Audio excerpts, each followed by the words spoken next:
Oi, gente, mais um Mentes em Pauta com a Bia e hoje a gente vai falar de uma coisa que eu acho que interessa a todo mundo: a diferença entre paixão e amor.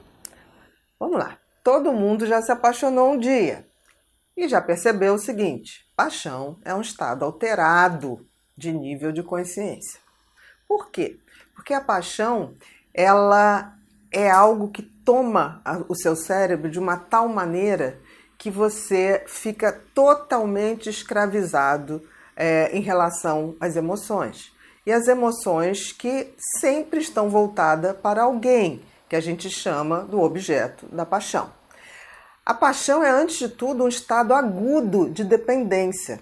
A pessoa entra numa necessidade de estar com o outro, de ver o outro, de falar com o outro e de controlar o outro.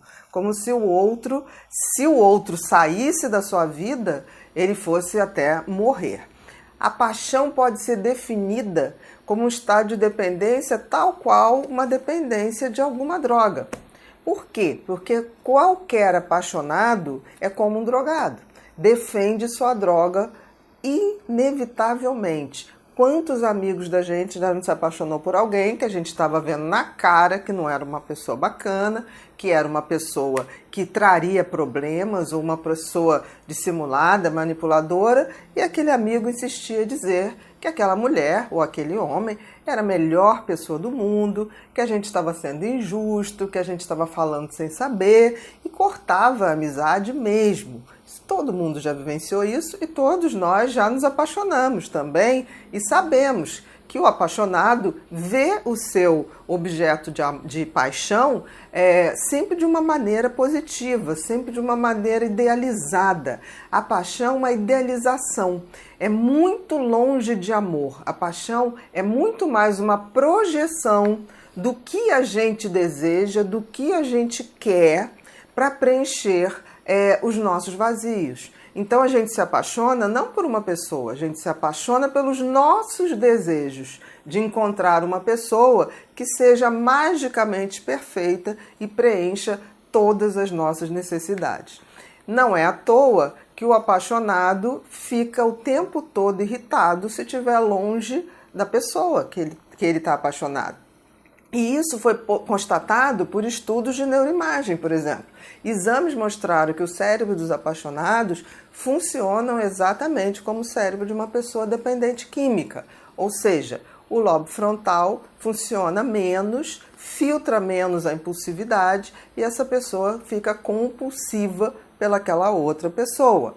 E tem estado de abstinência quando não está perto da pessoa ou não está em contato com essa pessoa. Então é um estado alterado, sim. Aconteceram algumas coisas nos Estados Unidos, por exemplo, que eles têm isso muito claro, que é o estado de paixão, que pode durar de 6 meses até 1 ano e meio, 2 anos no máximo, é um estado em que a pessoa pode tomar decisões que não estão dentro do seu padrão normal.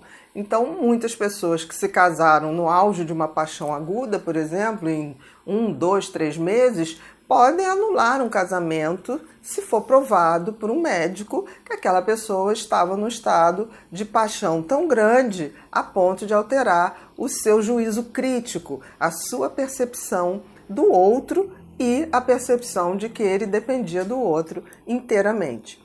É tão interessante que parece que a paixão está dentro do cérebro humano como uma necessidade que nós temos de fuga, de fugir da realidade, de fugir da nossa condição de que nem tudo na vida é mágico. A vida é um processo de amadurecimento, de erros, de acerto. A vida, para a gente evoluir, ela é uma coisa gradativa. Então, todo ser humano tem essa coisa de querer uma magia, seja através de drogas, seja através de compulsões de comportamento, de jogos, de internet, como se a gente pudesse criar um outro tipo de vivência onde a gente possa ter muito mais prazer. E a paixão é uma dessas compulsões, ou uma desses vícios que o ser humano parece precisar de alguma maneira. Já o amor é totalmente diferente. O amor, ele é, digamos assim, ele é calmaria. O amor não é essa necessidade de ver o outro, de estar com o outro, de controlar o outro. O amor tem muito mais a ver com o conceito de amizade, né? Que Aristóteles dizia o seguinte: amigo é aquele que é cioso da felicidade do outro.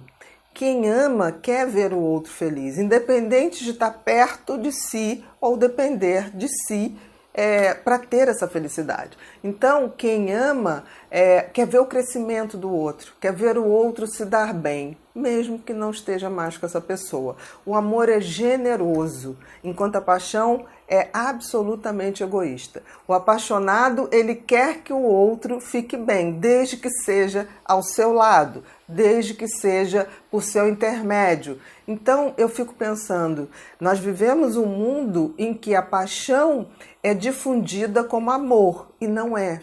Né? Então, todo mundo, se você for ver as canções de amor, seja elas de qualquer estilo, MPB, sertanejo, rock, sempre fala de um sofrimento, de uma dor. Isso é paixão, isso não é amor. Então, eu vejo muitas pessoas, não só adolescentes, o adolescente está mais predisposto a se apaixonar, né? Até porque ele tem uma imaturidade ainda de lobo frontal, que dificulta muito ele poder fazer essas diferenciações.